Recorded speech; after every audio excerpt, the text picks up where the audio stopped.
rebel force has penetrated the shield and landed on Endor. This is where the fun begins. A long time ago, in a galaxy far, far away. This is Rebel Force Radio. Your source for the Force. Star Wars news and commentary. With Jason Swank and Jimmy Mack. I've seen Star Wars 500 times. Star Wars #1. This station is now the ultimate power in the universe. I suggest we use it. Now it's time for Rebel Force Radio. We would be honored if you would join us.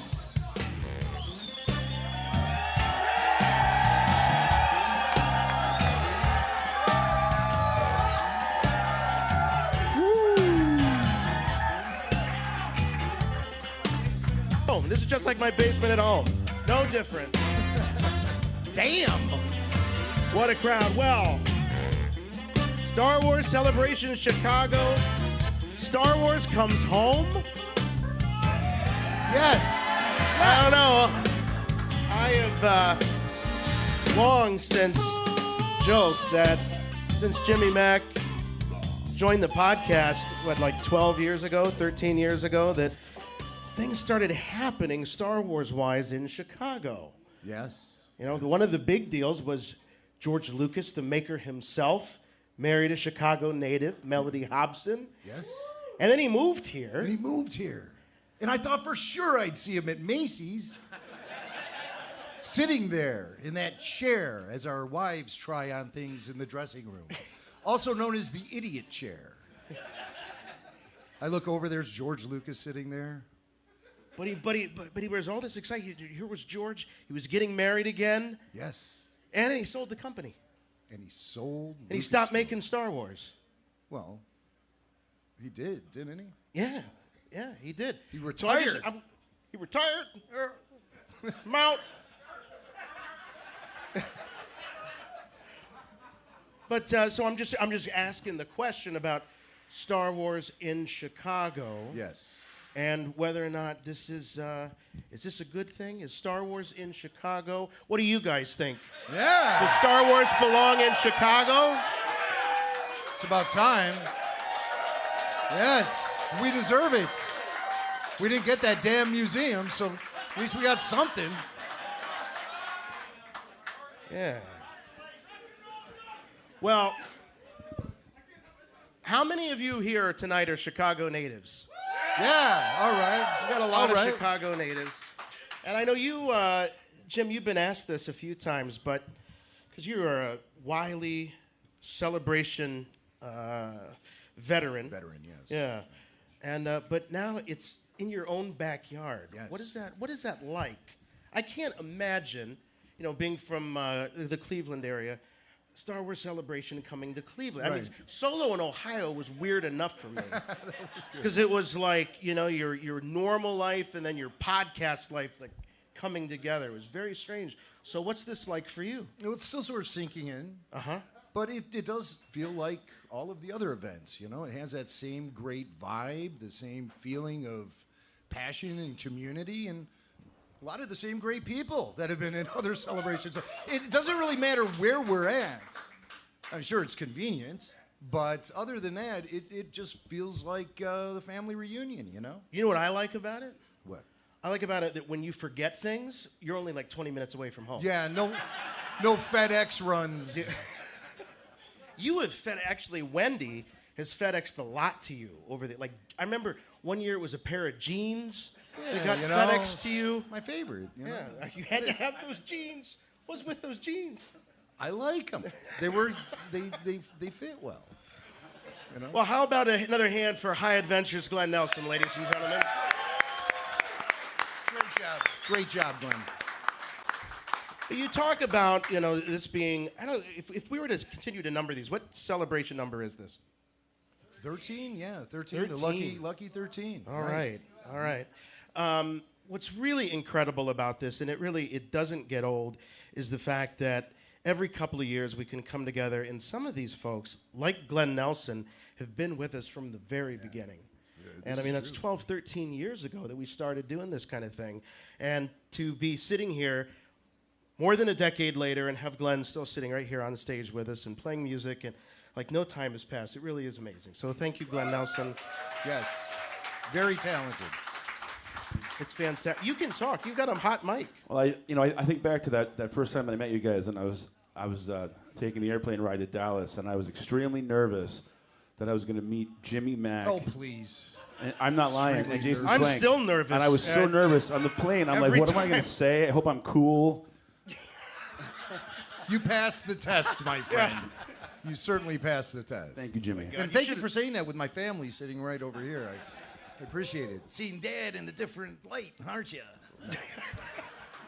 But like I said, it's a family affair. So there's no doubt. We do have many family members in the house, RFR and actual family, like blood relatives. When you talk about people that have been with us from the beginning, there is a guy that has been with you almost from the very beginning. Yeah, that's right. And that's your brother in the flesh, my brother in the force. How about a hand for Billy Mack? Come on, Billy!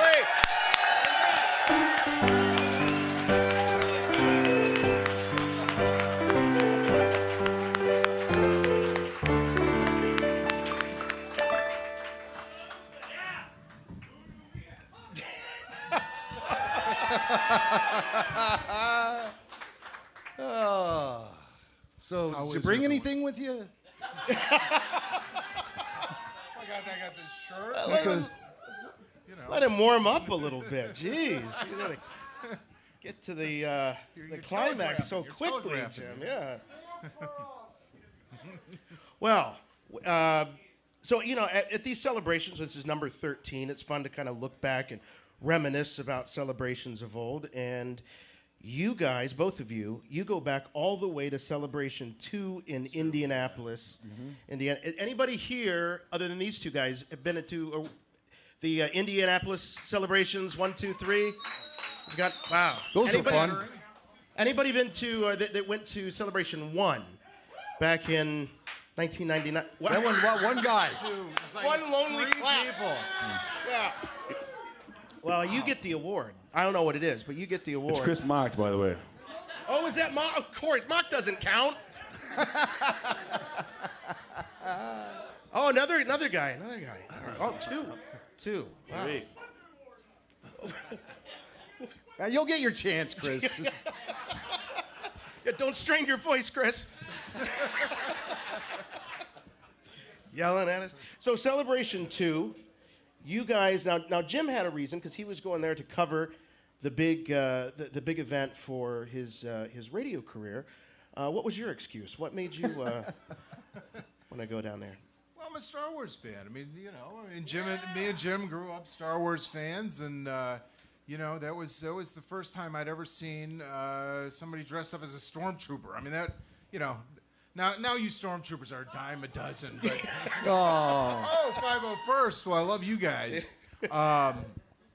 And basically, as a Star Wars fan and Jim's flunky, more or less, because we were involved in a lot of guerrilla style reporting with the stars of Star Wars. So that led to some interesting encounters, to say the least. Those of you who have only been to the more recent celebrations, you don't know that.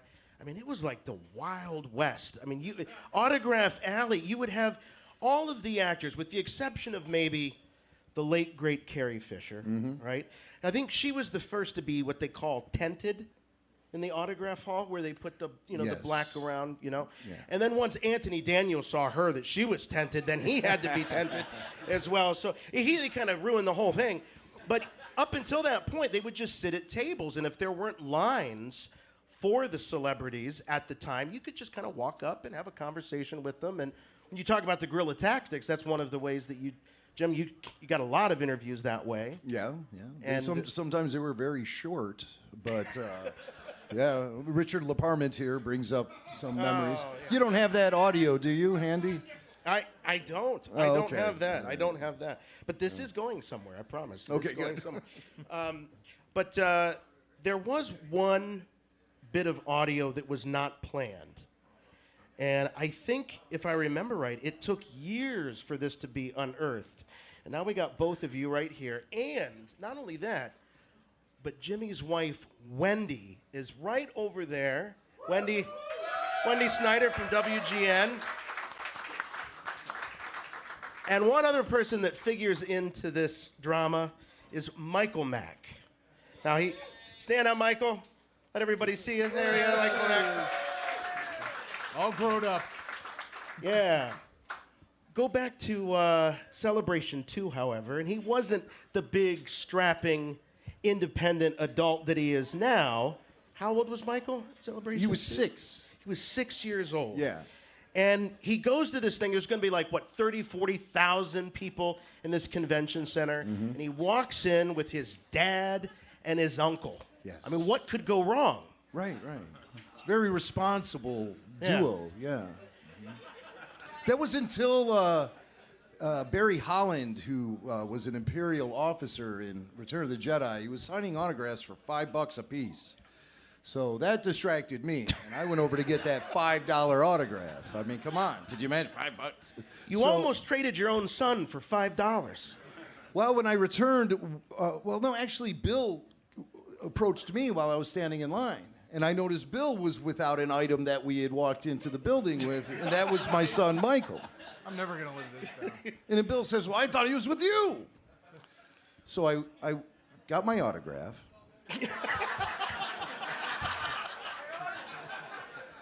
Come on, it was $5, you know? Oh my God, where is Michael? What did you do? Can you sign it to Jim? Where is Michael? And so panic then set in when we imagine. realized there were 30,000 people in this convention center 3 hours away from home. Yeah. And, I'd have a lot of splaining to do if I returned without the redhead. Yeah. So, panic. And I think we started, snipping at each other a little bit. And, Right. But eventually you agreed that the best thing to do would be to try to go find Michael. Yeah, we got around to that. Okay. We you got were the scrambling. autograph, you had a fight, blamed each other, and then you remembered at the end of the day you had a lost 6-year-old. So we were going to the proper authorities and reporting this missing child when all of a sudden, to my surprise, my relief, and I was just so happy to hear the next thing that happened. And it's one of these rare moments in time where we can actually provide you with that moment in history. Yeah, this audio came about, it had been years, several years after the actual incident. Jim was telling the story on the show, and then we got an email from somebody who happened to be taking a video recording of something going on in the convention hall when this was overheard. Attention attendees, Jim or Bill McInerney, you have lost an item. You will find it at the information desk outside the exhibit hall. Thank you. If you can hear it as Jim or Bill McInerney, you have lost an item, right? And the item was the redheaded kid. So he was a little shaken. Do you remember this, Michael? I'm not an item. Okay, said he's not an item. I'm a person, and my name is Michael. So yeah, we found Michael. He was shaken, but not stirred. He was all Thank right. you. Someone had to say it. Well, all's well that ends well. Yes. Yeah. We returned home with my son. Now, how long did it until you actually confessed to Wendy that this had happened? I'm just hearing about this now. Oh, she said she just heard about this now. Tragedy plus time equals comedy. But what are the odds that somebody would be watching a videotape of this event years later and heard that over the loudspeaker and said, I know what the item was. And because we had talked about it on the show. So, I mean, it's like that small world, where you guys are all just as much a part of the show as anyone up on this stage. And you guys do a really good job of keeping us on our toes at all times. Yeah. Were you disappointed to find out that the item was not your missing Barry Holland autograph? That's framed on the wall in my house. It is. It's up on the wall. It's a trophy now. So all these years pass. You got Michael. He's safe and sound. He's sitting there. He's got this flourishing music career. He's a college student. I think you did a lot of things right. So that might have been one thing wrong, but I think you guys have done a lot of wonderful things. I'm glad we found him. I'm glad we found him. He turned out okay. I think a lot of that blues music was written, though, while in that time that you were lost, right? Might not come in. I'm feeling so lonely. We found him. He was sitting out there with the guitar. So, Bill, what did you bring for us? Who? Huh? What? So, well, I guess we might as well get to that. Everybody wants to know. No one really wanted to see you, honestly. I think when they saw you were here, all they wanted to know is, did you bring it? Is he here? Well, would you all like to talk to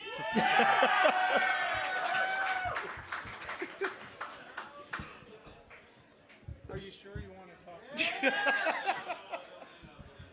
Wait. Here, let's see what he travels first class. Let's see here. Can you? Well, there he is. You're quite you.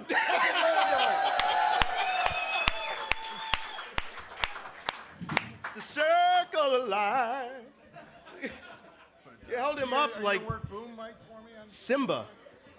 All right, ladies and gentlemen, the one, the only Puppet Lando. It's a real pleasure to be here. Wow. I see a lot of familiar faces out there. Are you all still hanging around with these losers? And you're looking pretty good too, Billy Mack. I've noticed your mouth moves as I talk. I don't know what that is. Well, anyway. Wow, Puppet Lando, I can't tell you what a pleasure it is to be here. I'm a big fan. I absolutely loved your incredible, thorough review of this Jabba sail barge, which is available on the Rebel Force Radio YouTube channel. That was a lot of fun. Yeah. Oh yeah. It was a real blast going over all those tiny details, and I didn't see that woman with the 6 breasts in there though, but I was looking. Wow. Oh, you know what I'm talking about. Yeah. Well, as we sit here at Celebration Chicago, the 13th, this is your first Star Wars celebration. Yeah, maybe you'd all like to join me for some refreshments. You're all invited, of course. There's so many exciting things happening in Star Wars. Obviously, the films, and I know you're really excited to see yourself in Episode 9. I mean, that's gonna be a big deal. Yeah, well, listen, we all know that we need a lot more smoothness and character brought back to these sequels. And yeah, look at me like that. It really is unnerving, folks. If you're those eyes. All right, so obviously the films, we got TV series starting. There's even going to be. Did you hear about this? There's an amusement park, Star Wars Land, Galaxy's Edge, at Disney World and Disneyland. It's going to be incredible. You're going to be able to fly the Falcon again. Yeah. Well. The Falcon. You're obviously very excited. Well, that goes way, way back. Yeah. I mean, Donald Glover had his time in there, and of course, I'm happy to. I got to get my wet bar back there and my wardrobe all organized. I mean, that takes a lot of time. I could see you spending a lot of time.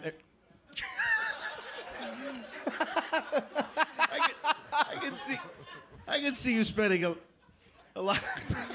Swank's gonna lose. I can see you spending a lot of time at Star Wars Galaxy's Edge. There's a lot of things that are very sexy Muppet puppet thing like yourself could do.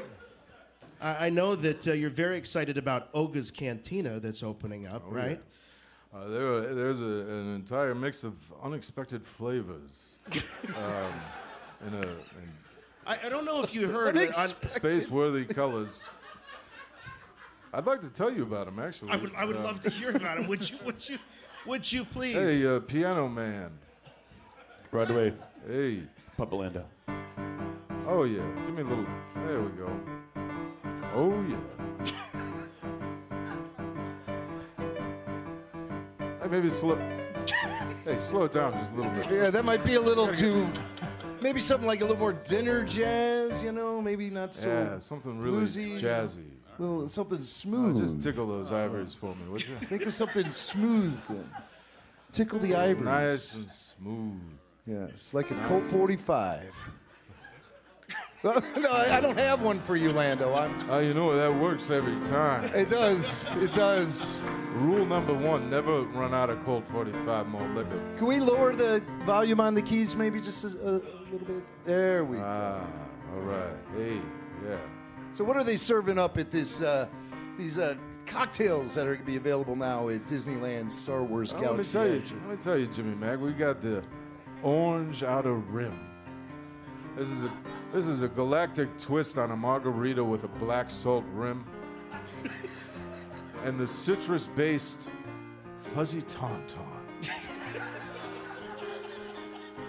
What's in that, Billy D? It's first of all, it's topped with yellow foam.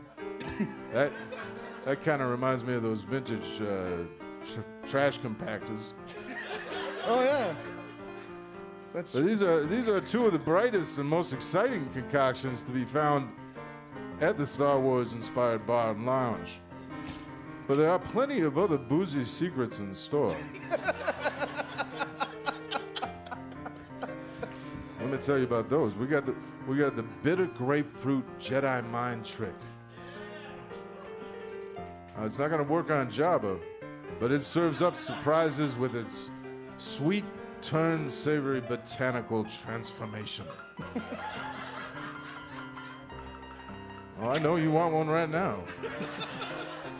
We got a little something else called the Yub Nub. What's in that, Puppet Lando?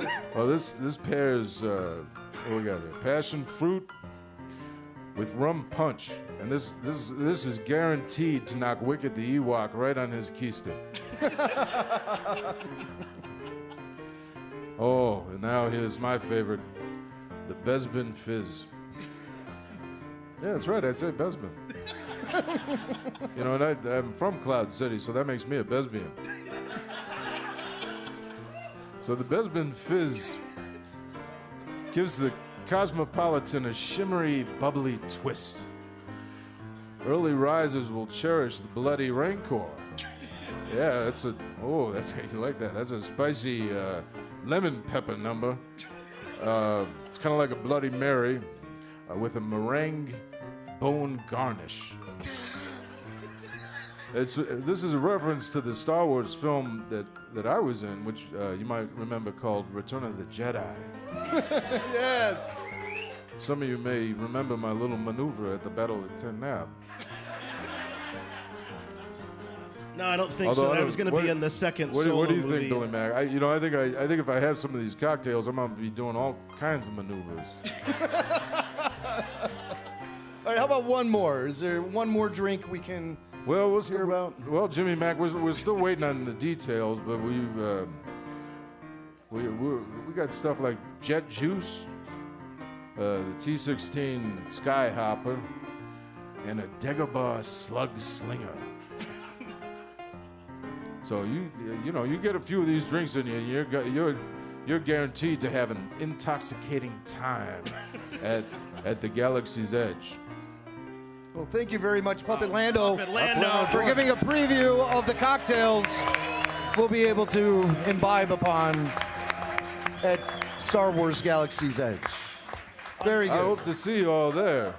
Do you want to say hi to this side of the room? I don't think they really got a taste. Oh, hey, how you doing, everybody? Yeah, there they go. Yeah. Well, I got to say hello. I'm responsible. That's the price you pay for being successful. There you go, ladies and gentlemen. Billy Mack and Puppet Lando.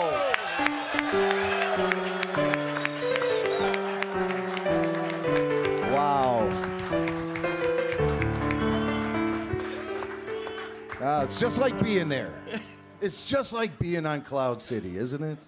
It really is. Hey, while we're in the Puppet Lando mood, we have a special surprise. We've got another Clevelander here with us. Not just me, but a good friend of ours, Chris Marinan is here. Chris? Chris from Cleveland. Cleveland Chris. What we like up, to call Chicago? So, I love exclusives. Who picked up any exclusives today? Okay. So, Puppet Lando, right? I'm going to send you guys home with a little piece of Puppet Lando. I put together a fun little exclusive for you guys. Oh, this is great. This is a Puppet Lando pin on a little mini vintage card. So there you go. We're all going to get one. Thanks So I'll to hand Chris. these out to you guys tonight after the show. Cool? It's amazing. Chris from Cleveland. I hope everyone got their RFR Live in Chicago lanyards. You and get a laminates. Lando pin. You get a Lando pin. You get a Lando pin. We also have some RFR Live in Chicago stickers. So just see Chris, and he will set you up. This is incredible. This you see? Where's Bill? It's on the Bill, did you see this? What do you think of this? Yeah, it's unbelievable. It's on a vintage card. Of course, this is the vintage Lando photograph.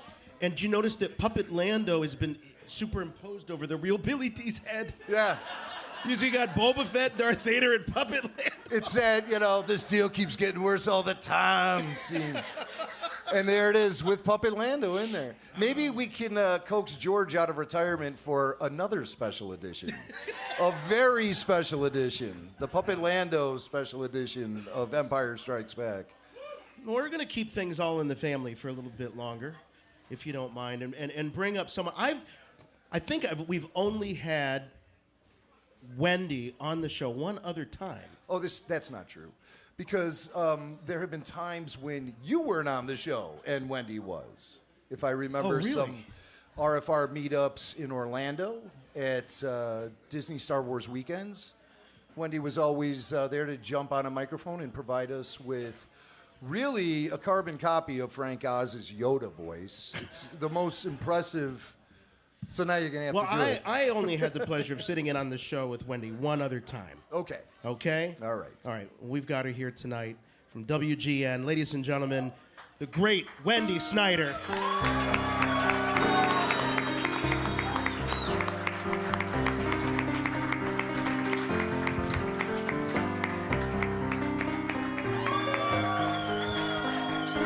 Hello, hello, hello. I do a Yoda impression? Yeah. Yeah, you do. Just say, do or do not, there is no try. Do or do not. There is no try. That isn't even it.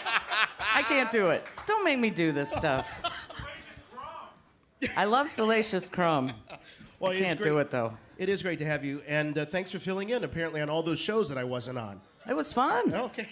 I didn't know. But, so, I got a question for you. It's been on my mind for, I don't know, about 12, 13 years. Great. How do you do it? Every day. Every day. I mean, it's 2 hours a week. Exhausts me. Where's this? Where's that? What's going on with spinning plates? Oh, how do I deal with him? Yes, yes. Yeah. You get used to it after a while. You do. Yeah. You're dealing with that now this weekend, aren't you? I am. I just, it's wonderful, but it's...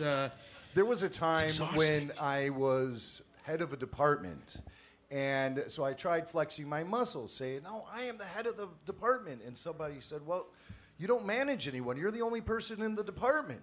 And I said, well, I'm very difficult to manage. So I wanted a little credit. Yeah, but you've known him obviously longer than most people here, other than maybe Billy Mack. Yeah, right. And I heard something interesting. He's trying to get dirt out of me. You know that, Jim. No. Strap in. This is your life, Jimmy Mack. But it's instructive. But I heard something interesting. Jim said something earlier this week about running into a friend after not having seen him for maybe 10, 15 years. And he said, the great thing about you is you've never changed. think that's true about this guy? Would you Oh, say? he's the same person. When you have a passion, your passion stays true. And Yeah. Star Wars, Led Zeppelin, he has added the Grateful Dead.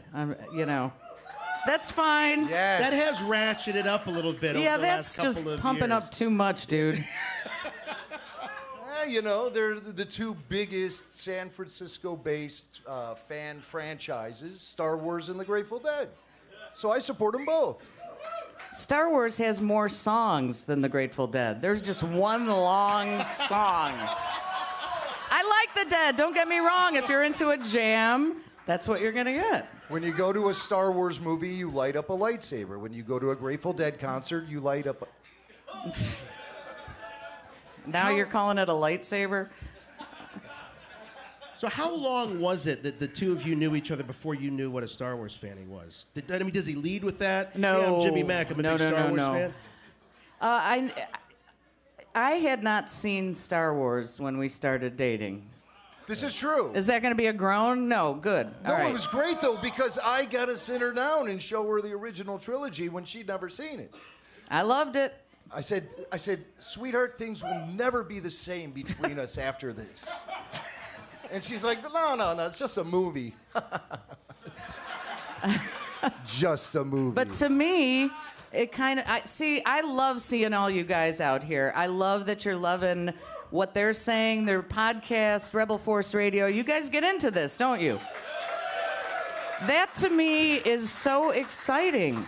I saw the movies. I loved them. I loved the music. I loved Chewbacca. If I could do Chewbacca, I'd be happy with that. Well, but looks like I don't have to be buying razors anymore.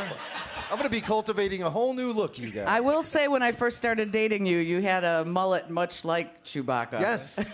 I called it my Wookiee mullet. Yes, you did not.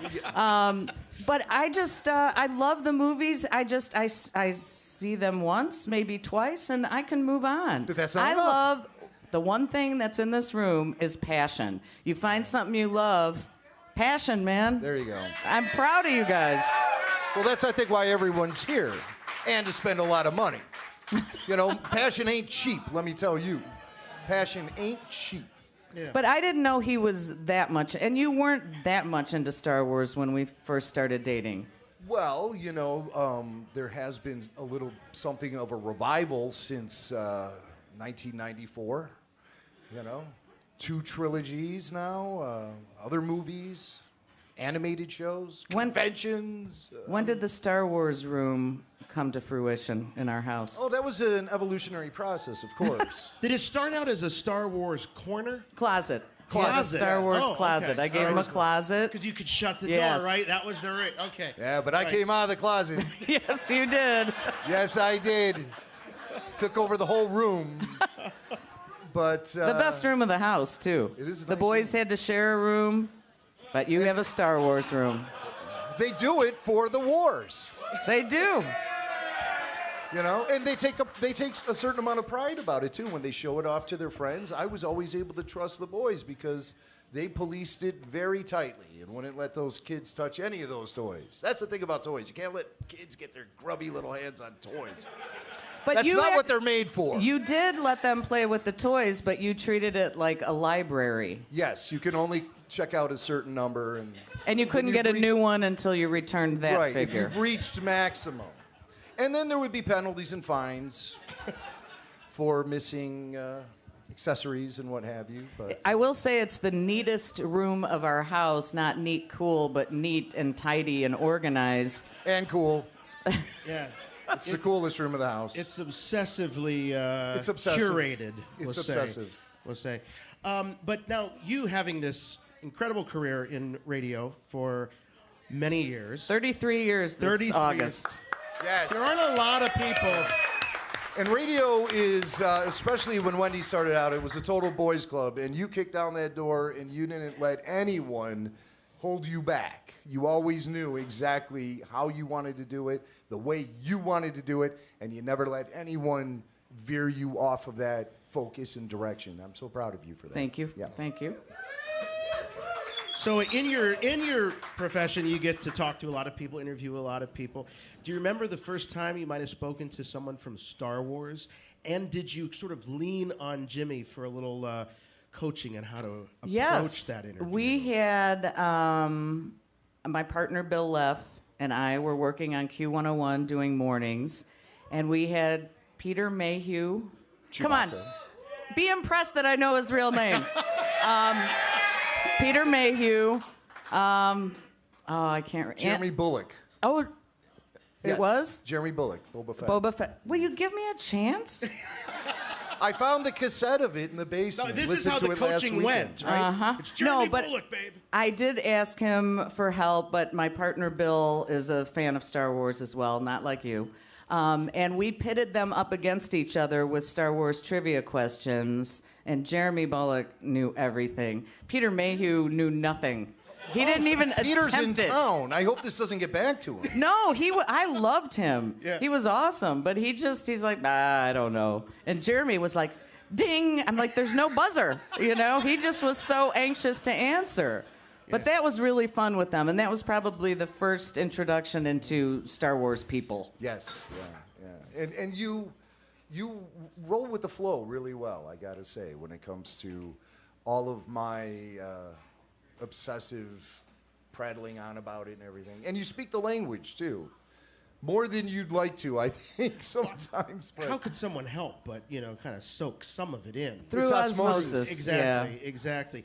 Now, obviously, the passion of a lot of people in this room here, everybody in this room is Star Wars. Jimmy's passion is Star Wars. Do you have a Star Wars? What is the thing? You said you love the passion. What would make you go to a thing like this? I got to be honest with you. We were talking about this on WGN today. I don't have that Star Wars. I did with the X-Files. Oh. I loved the X-Files. I went to the X-Files convention with you. Yes. Yeah. And He's like, convention? I know my way around a convention. But that was it. And then, I like music, and I like gardening, and I like all the boring stuff. But I don't have another Star Wars anymore. I was thinking about that. Probably being Supermom is your Star Wars. Yeah, but that's not by choice. Oh, wait a second. I'm pretty sure it was. Kind of stuck in that position. I was. Which position? Which I really did not know. Well, no, I know I was in on all those meetings about becoming a parent, and I'm pretty sure you were there. I'm pretty sure you called those I did meetings. not know Michael got lost at that celebration. I knew he did, but I didn't know it was such a big thing. Did you know there was audio? No. No, it was kind of like, oh yeah, Michael was out of sight for a minute. That's what I heard. This is all news to me. Out of sight for a few minutes. How long was it? I'm just curious. Ballpark. 10 minutes, half hour? 10 minutes. 10 minutes, yeah. I'm not buying it. I'm not buying it. I think it was longer. I mean, they get it over the PA and, talk to the little guy and everything. Well, 10 minutes after I left the autograph line with my autograph. I need a Star Wars. You need a Star I Wars. do. Yeah, because the X-Files... I know, Star Wars would be the obvious choice there. Right. But you can't manufacture that kind of passion. You right? can't. You either I have respect it or you it. I love it. I don't know lines and dialogue from the movies. I cannot take an action figure and put them in various scenes like you do. Takes a special talent. It really does. Takes a special talent. So when the boys came along, was there ever a conversation about, honey, I know you're really into the Star Wars, and I know you would probably love for the boys to be into Star Wars, but maybe not just shove it on them. Was there any? Did I talk to Jim about this? Yeah, was this? No, but I tried to save our youngest one, Dylan. I'm like, go the other way, but I didn't really. I didn't interfere with that. Yeah. And just let it happen naturally. Yeah, because that's something that you had as a kid, and it meant so much to you to share that love of Star Wars with your kids. That's what. So why would I get in the way of that? Yeah. It's great to pass it along. I think that's the most powerful thing about it is passing it along to the next generation. That is important, alive. and it also brings you back to your childhood. Well, it does a lot. And of that. who the hell likes this adulting crap? Yes, I mean, it's right. hard, isn't it? It would be so nice to be a kid again and just play with action figures. Yes. Wow. That's why we do it. So before we go, any advice that you might have for any other Star Wars spouses out there. What's the... We got a couple in the audience tonight. Yeah. All right, Star but Wars see, now I would widows. like to talk to this Star Wars widow. Are you into Star Wars? Very supportive. She's very Right. supportive. So why are you here tonight? And kudos to you for coming and supporting him. That's right.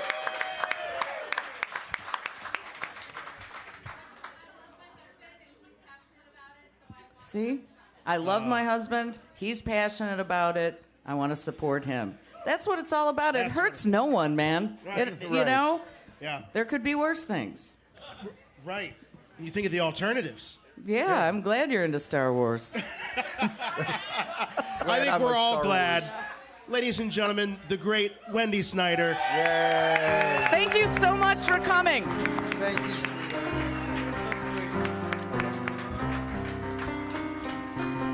All right. She's awesome. She's She really the best. is. She really is. Okay, we've got a real special surprise for you, ladies and gentlemen. The stars of Star Wars are not just in the Autograph Hall. They are also here at Rebel Force Radio live in Chicago. We got a great one. This guy's got an amazing story. He was there from the beginning. He's featured in the very first Star Wars, 1977's Star Wars, or as it later became, A New Hope. He was the main stormtrooper there on Tatooine and was a deleted character that has kind of grown and had this mythology all on its own. Ladies and gentlemen, Anthony Forrest.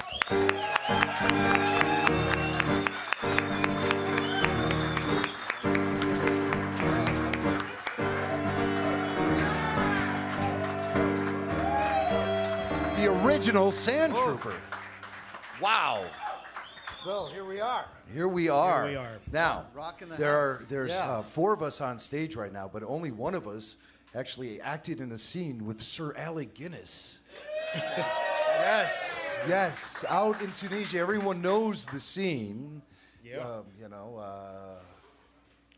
How's it begin? I- what are the? Oh, you He's have. got, he's got the script. I've got the script Okay. up here. So, I can be. Let's be characters. Should we act it out? We can do that. Do you yeah. know? Do you know all the lines?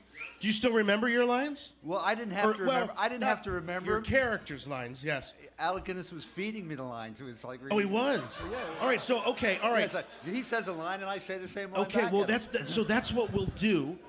Okay, so I'll play. Can I be Alec Guinness? I know we said I'd be Luke. Then I have nothing to say, man. I really want to. Can you? I be know Luke? you do. I always get the Luke lines. See how good he is in them? I don't want to do it anymore. Jeez. All right, well, I don't know. All right, Fine. Can I? All right. Let's let Jason Okay. do it. All right. So we'll pretend we're back on Tunisia. Okay. And I'm Alec Guinness, and I'm saying, how long have you had these droids? Wait, no, that's not right. It's the trooper says that I'm line. feeding him the lines, just like it happened in Tunisia in 1976. Is this really how it happened? Is Well, it like some this? Of some of the lines were fed. Yeah. Well, no, they weren't fed like that, but you know. It's, What, by Well, he like- didn't do it in character? Yeah. No, he and right didn't before make you that. were He, supposed to. he fed his lines to you in character. Yeah. All right, feed him the lines. All right. Line. all Yeah. right. Okay. How long have you had these droids? How long have you had these droids? Almost 3 or 4 seasons. I'm not even Oh, trying. wow. I'm not even trying. I wanted to be Ben. All right.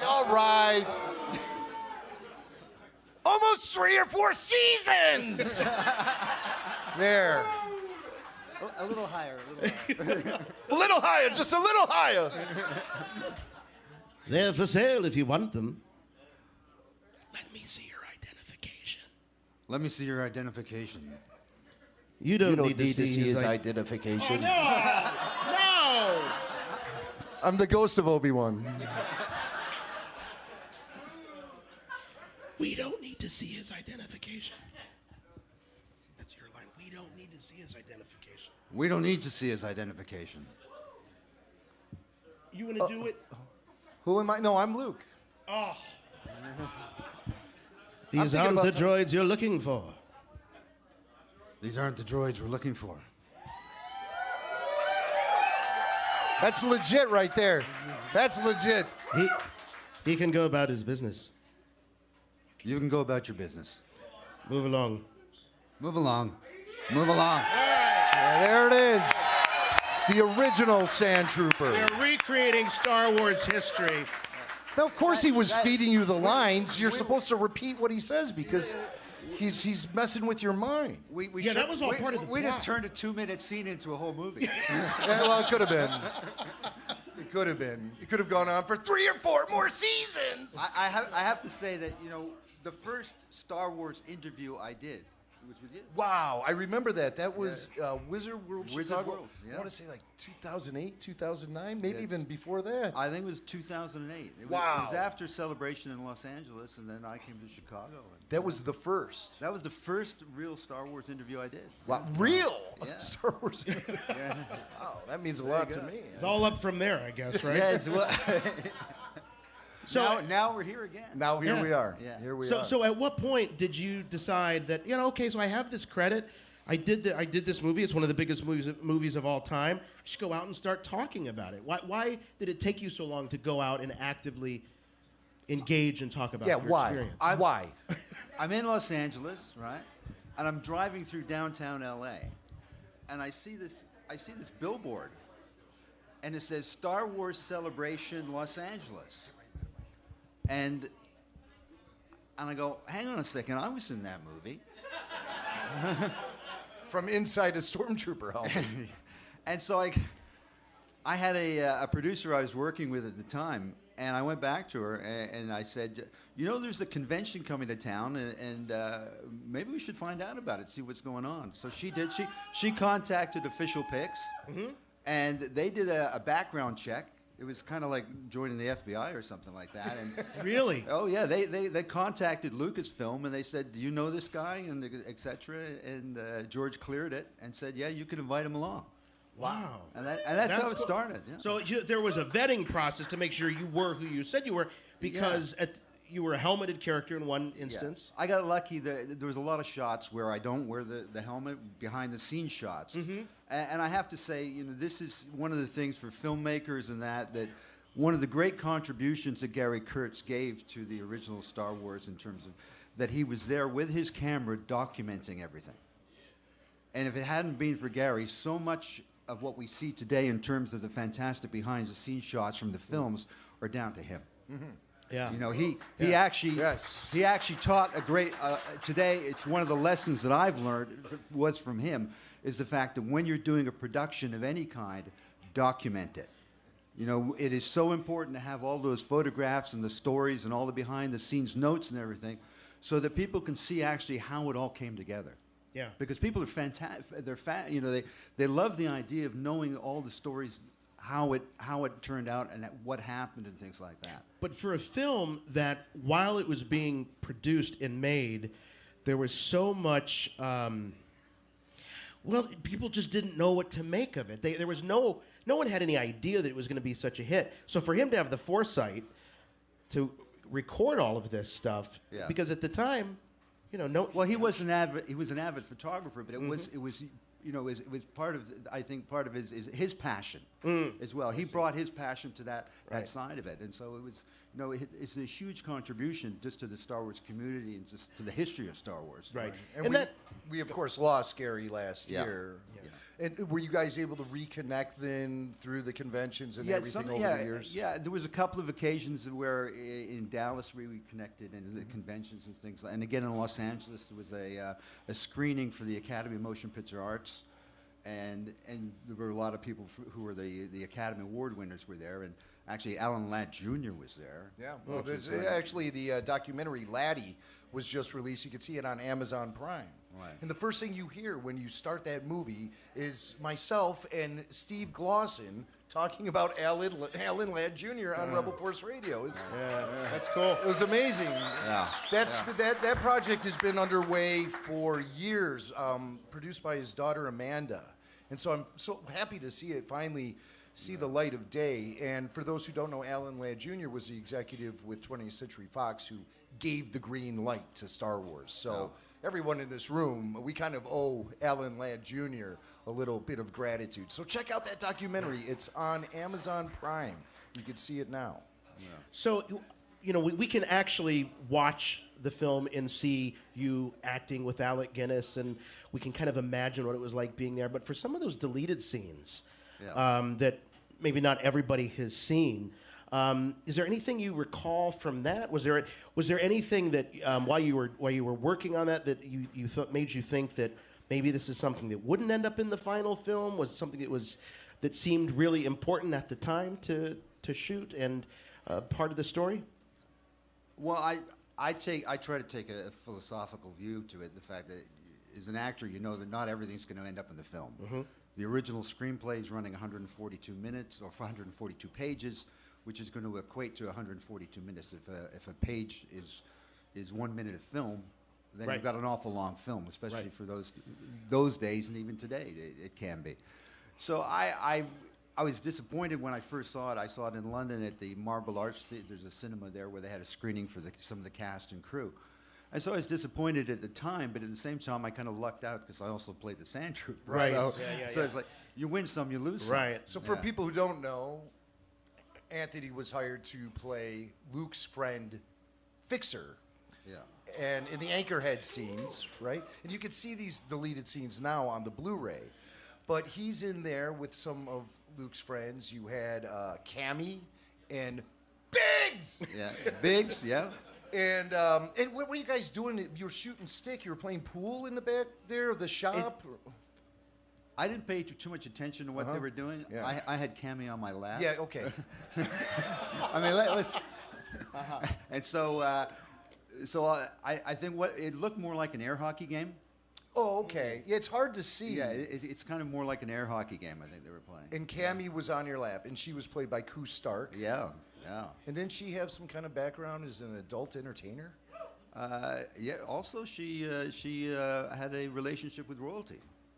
Oh, I heard something about that. Yeah. Now, Prince Andrew. With Prince Andrew. Yeah. Wow. Yeah. He must have been a big fan of her movies. I guess so, yeah. And that's royal. That's a family jewels. So what did they tell you about, if you recall, your character and in that scene and what you were trying to do with this Luke Skywalker kid? Well, this was a lot of this stuff you have to read into yourself.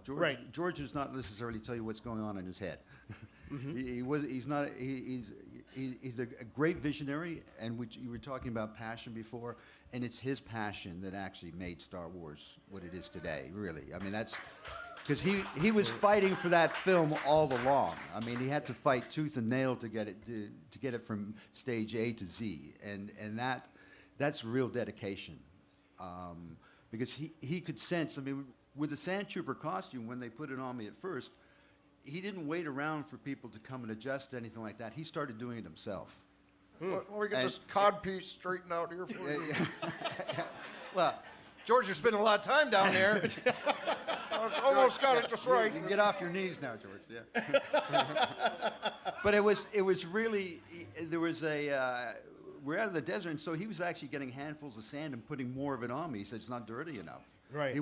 He could see. He wanted that feel. He wanted that texture for it. Yeah. And I think that's one of the things is that attention to detail was a huge part of his passion. And to ground this fantasy in reality. Yeah. You know, we can all relate to dirt and mud and sand and instead of that glossy look that sci-fi had. So getting back to the Fixer character, I was kind of left to trying to figure it out. What was the background? Who was this guy and what he was really doing? And so I thought, well, first of all, he's the only guy in the group who's got a girlfriend for a couple of 100 miles, right? He's got the Tashi Station, which is a great gig. It's his place, his hangout, right? Yeah. And so he doesn't want to go anywhere. Right. He's all set. Got a never-ending supply of power converters. I mean, who would want to leave? Yeah. I mean, he can just plug in anytime he wants. That's the life, man. That's the life. But then with the Sandtrooper characters we talked about earlier, you got the opportunity to work with Alec Guinness. Yeah. And when you sign up for a gig like this, do you have a sense of who did they tell you who the rest of the cast is? Do you know who you're having scenes with or who you're going to be acting with until? No, that was the Sandtrooper was a complete surprise. Yeah, they sprung that on you because you were hired to play Fixer, and then they needed someone else. Yeah, I recently talked about this to somebody, and it was really it was really in my mind. I kind of figured out later on that perhaps it was just the fact that we need somebody on the set said, well, whether it was George that we need an actor to play this, and somebody said, hey, we got an actor who's back at the hotel that's not doing anything. Let's go get him. Lucky for you, they weren't doing anything. Yeah, I was nursing a sunburn, to be truthful. Oh, and then you had to put all that armor on. I had to put all that. Yeah, it's really, and that original armor is really scratchy as hell. Yeah. Yeah, it's not. It's not like the armor today. Anthony, we can talk about what it's like to put on the armor. Yeah, he did it once, and it wasn't in a movie. Trust me. Right. I think there's one thing. I've not really mentioned it before, but there's one little thing. If you look at the Fixer character and you see it on the photographs of the Fixer character, I realized, and this just happened because it had occurred the day or so before, but there is a hickey on my neck. Ooh. From Cammy? No, I'd like to know where the German girl is from. That was staying at the hotel with her parents. True confessions. Yeah. On Rebel Force Well, Radio. this is Chicago, isn't it? We can do this. No, we say whatever you want. Nobody's listening. Nobody's staring at us right now and listening to every word we're saying. Yeah. Well, that's amazing. And so you really lucked out because the character you were hired to play ended up on the cutting room floor, Yep. and the one that you were pulled into emergency performance mode for ended up in one of the greatest. I mean, that's the first scene. We actually see the Force at work.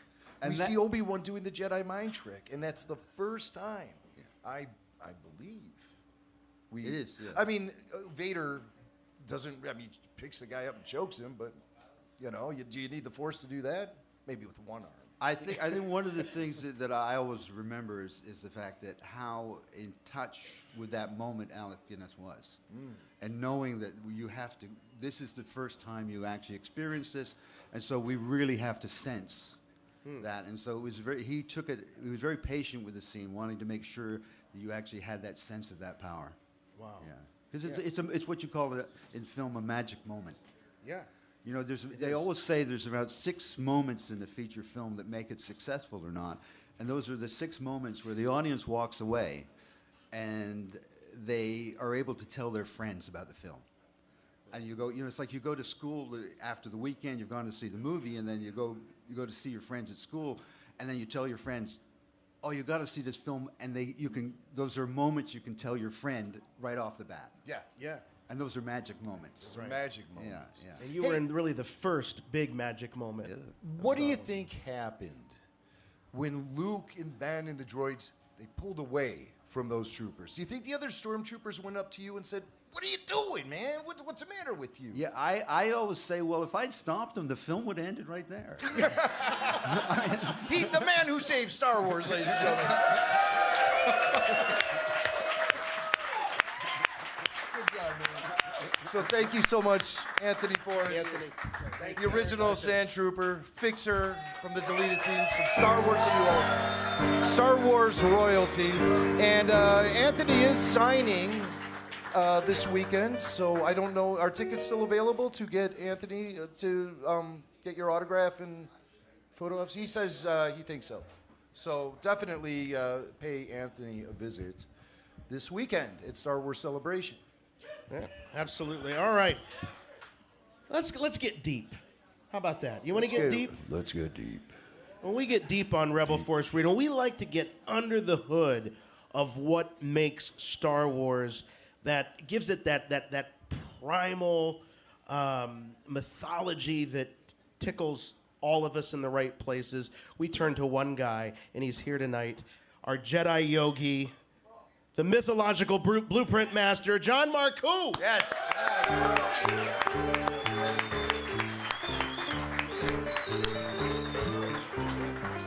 John Marcoux. I feel chilled just since you... It's amazing the effect you have, John. It's incredible. But welcome. This is the first time you've been in one of our live shows in front of the audience. Yes. I've done three recordings. So just be prepared for everybody to come up and say, yeah, I didn't picture you looking like that. Yeah. Or you don't look like you sound. I'm prepared. I'm warned. You're warned. All right.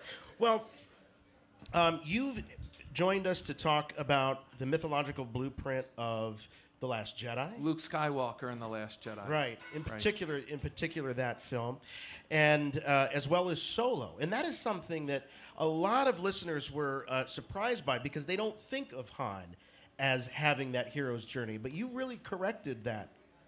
Well, he comes across as a hard, cynical guy because he had to learn those rules to do what he does, but he was an optimist. And almost every line in that movie, he thinks things are going to work out. It's going to be fine.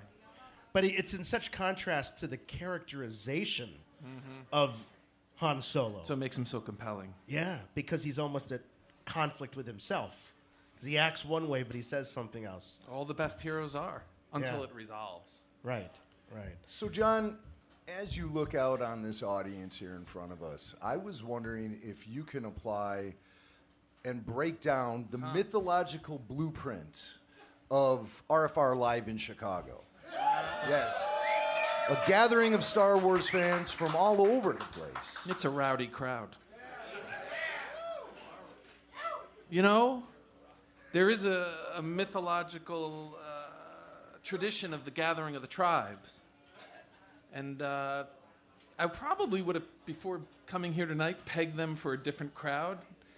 But you remind me of the opening scene of the movie The Warriors from the 1970s, where all the gangs gather, bring the force together, and there's a charismatic guy up front. Can you dig it? Yeah. It feels like that kind of crowd. Yeah. So we're a Warriors type crowd. This is a, hard-hitting crowd. A bunch of New York street games with themes. You're the Star Wars theme. Remember?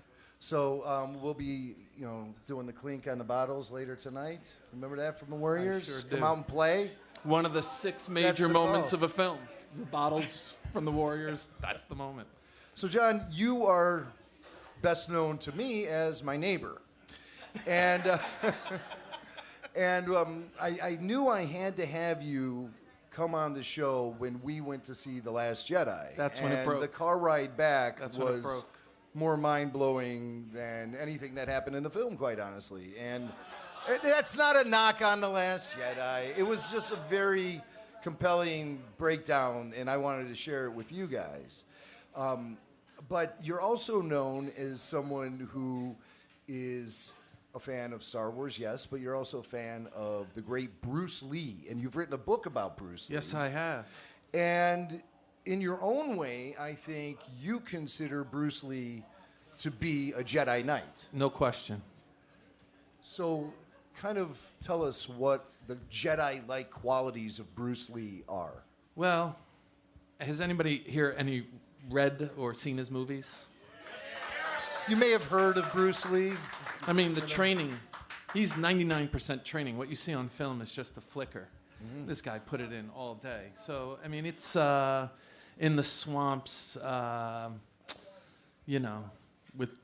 Yoda on his back kind of stuff, That's training. He did this all day, every day for his life. And then he started shining it up so it looked better on film. He actually had to slow down because the film couldn't pick up his moves. Man, that's amazing. And so you, of course, have written this book called Poised to Pummel. Yes. I did a small run of them. I sold almost all of them. I was keeping a couple boxes for a special occasion. You asked me when I was coming here tonight, did I have anything to pitch? And I always say, no. I just can't wait to be on the show until the next time. But this time I thought, you know what? I'll break out one of these boxes if the crew wanted to partake. Let's do it. So we have some books for sale. I guess all you have to do is come see John. And you have something to give away, too, don't you? I've got treats. He's got treats, so... So first of all, here's the Bruce Lee book. The back cover is probably better than the front. It shows the pile of dudes he's kicked ass on. You come over and check it out. So Poised to Pummel, right there. That's a Jason-sized book. There I you like go. that. I could probably... Don't hurt yourself. I could burn through this and, like a night here. Oh, wow. There's all sort of great I love animation the picture, there. yeah. So the reason that drive home from The Last Jedi happened, and I was so excited about it, and I was gushing about the mythology, is because I had been studying that very mythology myself. Yes. And the follow-up book to the Bruce Lee book was about a guy named Bob Marley, who... Get up, stand up. I agree. And after doing the Bruce Lee book, I spent a lot of time trying to figure out how do you tell a story better. I had a million Bob Marley stories, and then I realized, no, don't tell all the stories. Tell the best story. So I went out and hunted in the mythological field. What was the closest story out there that Bob Marley lived? And then I'll just follow those beats. And it turned out, beat for beat for beat, Bob Marley's real life coincides with Luke Skywalker, first movie, 77. The hero's journey. Hero's journey. For the Jedi and the Rastafarians. So I studied how they sent Luke through that, and I hit the beats with Marley, and the book went through the roof. So that book's not out yet, but this is an early draft of it. And just like Luke, he was in the middle of nowhere and was trying to get out and couldn't get out.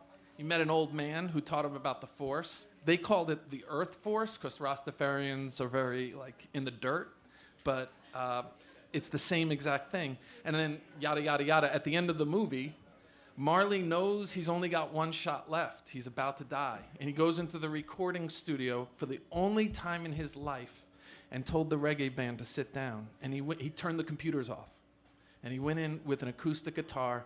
And the last song he ever recorded was Redemption Song. And that was him putting together that last shot. And the name of the book is called Emancipate Yourself, because that was his life's message. Just like Jedis need to emancipate themselves mentally, so do all of us. Amazing. Wow. So throughout the graphic novel, I have various scenes where Bob Marley's in the exact same situation that Luke is. And so to describe it visually, I have art in the book. So here is, for instance, these are postcards of Marley in a trash compactor. I just printed this. I haven't even perforated. These are 4 postcards. But instead of getting pressed in by other things, it's being pressed in by, alienation, racial discrimination, poverty. And the quote here is, "No chains around my feet, but I'm not free." Same as Luke. That's amazing. Yeah. And then 2 more. Here's him vibrating his force. He called them Rastaman vibrations over the earth. And then he is considered a Jedi spirit along with other great emancipators. This is Lincoln. Cool. What do we got? So we have Bob Marley in Jedi robes. And that's not a lightsaber on the... That's a microphone hanging off his belt. Yeah, man. And then he's got Gandhi, Buddha, and Abraham Lincoln next to him. Wow. All Jedi. That's a dinner party. So I printed up a couple hundred or more of these. I'm going to break them up over here. Anybody wants to come over and grab them? And if you want to buy a Bruce Lee book, please. Cool. So thank you, John. John Best of Marcoux. luck with the book. Jedi Yogi. John Marcoux. Now that's a good neighbor right there. That's a good neighbor. So go see John. He'll give you some of those postcards and shake his hand because he's a really great guy. We were talking about all of the folks that have been, or so many of the folks that are here tonight have been with us from the beginning. We mentioned Glenn, for example, and but another byproduct of that is watching these folks' kids grow up over the years. There's literally like a generation of celebration kids. One I'm thinking of is our good buddy Sheldon Norton is right here. There's Sheldon right there. You see the reflection off the back of his head right there. Have you guys seen When the Galaxy Listens, the great documentary Sheldon put together? Well, I got good news for you. We have the director's cut, and that's ready to launch. That's going to be coming real soon. And it's got all kind of great stuff with Dave Filoni, stuff we did at Skywalker Ranch, and you're all going to be able to see it really, really soon. Yeah. So I'm pretty excited about that. Yeah. It's all because of this guy right there, Sheldon. Well, we've watched Sheldon's son, Chase, grow up in front of our eyes. He's not here tonight, but he's going to be here at Celebration. We've got, our good friend Shaz Bazaar. I don't know if Shaz is still here. We've watched the Shazlings grow up. Jedi Schwa and his family, we've watched them grow up. And it's just incredible because it's become this, it's like a family. It really is like a family. And Jim discovered the Force Cast when he was becoming a dad, right? Or no, I'm wrong. Wait a minute. No, I'm sorry. I was running away from a lot of problems.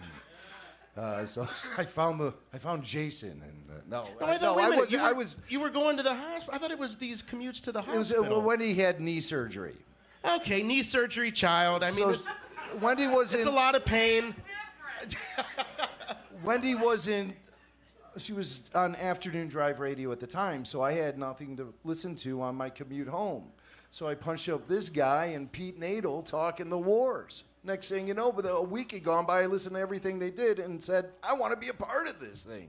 And so reached out to Dustin Roberts, and he was the content manager, and he put me in a position where I could help these guys produce a show. And I think Jason and Pete were a little standoffish about that because they had established a really cool thing. After a few months, they were really getting their feet on the ground and building this thing. And then all of a sudden, the cocky Chicago radio guy is... That's what we called you, yeah, too. I know you did. I know you did. I should have done the quotes, Yeah, right. you know? So it wasn't exactly an easy process at first, but I think the thing we discovered right away was we were able to work together really well. And then we got together for Star Wars Celebration 4 in Los Angeles in 2007. And that's when the fireworks happened. Billy Mack was there, and Jason and Pete, and we just had a great time. And that's when we started meeting all of these folks. And, and then came the fan days. Yes. And more celebrations. And then branched off and did some independent Rebel Force Radio meetups and events and things like that. And you guys have been with us for such a long time, and it's incredible. We really, really thank you. Thank you. Thank you. You guys are amazing.